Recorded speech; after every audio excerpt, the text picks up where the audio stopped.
শান্তভাবে অধিনায়কত্ব করবে, কারণ কম্বিনেশন কিন্তু আপনি সবসময় সেট করাটা অপোনেন্ট দেখেও সেট করতে হয়।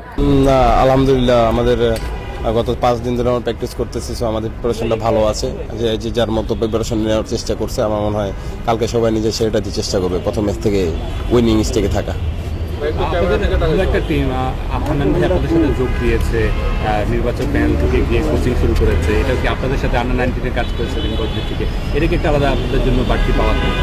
না জিনিসটা দেখেন না, আমরা যারা আছে আমাদের ব্যাচে তো ওনার সাথে কাজ করছি যখন উনি সিলেক্টর হিসেবে ছিল, এখন যখন কোচ হিসেবে আসছে তো জিনিসটা আমাদের জন্য সহজ হয়েছে, কারণ উনি আমাদের সাথে জানে আমাদের কি কোথায় কি না হয়, তো এটা আমাদের জন্য ইজি হয়েছে। আর এই 5 দিনের এক্সপিরিয়েন্সটা যদি বলতেন কার সাথে কাজ করে? না খুবই ভালো, স্যার অনেক হেল্পফুল, চেষ্টা করতেছে ব্যাটিংয়ে বোলিংয়ে যখনই হোক সাহায্য করার, যতটুকু ওনার এক্সপিরিয়েন্স আছে উনি শেয়ার করতেছে, আমরা ওনার চেষ্টা করতেছি, সো ওভারঅল খুব ভালো। আমার দিক থেকে শেষ প্রশ্ন হচ্ছে, রোজা শুরু হয়ে গেল আজকে থেকে, রমজানের মধ্যে আপনার ডিপিএলটা খেলবেন 15 ওভারের ম্যাচ, একটু কি যে মানে আমাদের অনেক ক্রিকেটাররা রোজা রাখে আমরা জানি, একটু কি এনার্জির বিষয়টাকে একটু প্রভাব ফেলে কিনা মাঠে? দেখেন রমজানে অলওয়েজ ডিফিকাল্ট ক্রিকেট খেলাটা, সো তারপর অনেক অনেক বাধা অনেক নিয়মের মধ্যে খেলে যেতে হয়, আমাদের কিছু করা থাকে না, বাট তবুও রমজানে খেলাটা টাফ। ভাই অধিনায়কত্বের দায়িত্বটা কাঁধে থাকছে আপনাদের? শান্তভাবে অধিনায়কত্ব করবে আমাদের। আর কিছু কেউ? Thank you. না মাশাআল্লাহ, আমরা 3 দিন প্র্যাকটিস করলাম এবং আমরা প্রিপেয়ার আছি আল্লাহর রহমতে, এবং আজকেও একটা ভালো সেশন হয়েছে।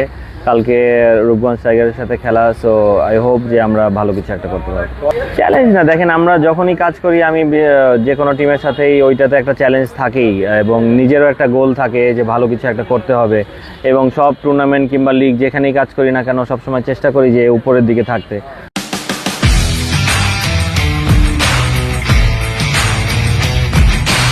তো এবার যেহেতু একটা মানে প্রাইম ব্যাংক আমার জন্য নতুন একটা সুযোগ যে এরকম একটা টিমে কাজ করতে পারছি, এবং এত কিছুর পরেও আমরা একটা ভালো দল করতে পেরেছি। ইনশাল্লাহ এখান থেকে ভালো কিছু একটা আশা তো অবশ্যই রাখি, এবং ওইরকম একটা গোল আছেও, তো ইনশাল্লাহ সবার দোয়া চাইবো যে আমরা ভালো কিছু একটা করতে পারি।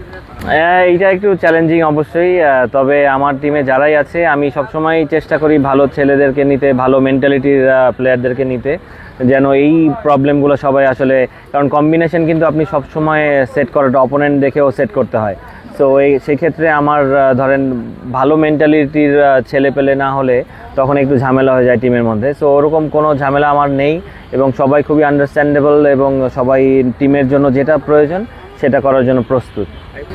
না অবশ্যই মেসেজ তো থাকবে যে আমরা যেন পজিটিভ থাকতে পারি, আমরা যেন ফেয়ারলেস ক্রিকেট খেলতে পারি, এবং অপোনেন্টকে নিয়ে বেশি না চিন্তা করে আমরা যেন আমাদের পারফরমেন্স আমরা কী করতে পারি, টিমের জন্য কতখানি কন্ট্রিবিউশন করতে পারি, কিংবা কোন জায়গাটায় ধরেন ছোট ছোট জিনিসগুলো যেন আমরা মানে ওভারলুক না হয়, এই মেসেজগুলোই ছিল। এবং যেহেতু রোজা সবার কষ্ট হবে, এই কষ্টটা মেনে নেওয়াটা এবং ফুল এফোর্ট দেওয়াটা, এরকমই একটা মেসেজ ছিল।